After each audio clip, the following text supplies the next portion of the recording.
You ask Tiger to solve. This deals with linear equations with one unknown. The final result is x equals 2/3.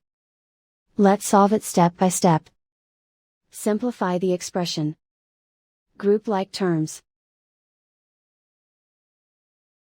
Simplify the arithmetic. Expand the parentheses. Group like terms. Simplify the arithmetic.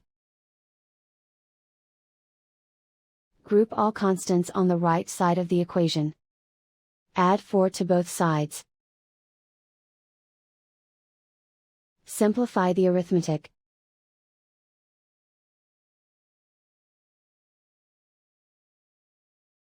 Isolate the x. Divide both sides by 6. Simplify the fraction. Find the greatest common factor of the numerator and denominator. Factor out and cancel the greatest common factor.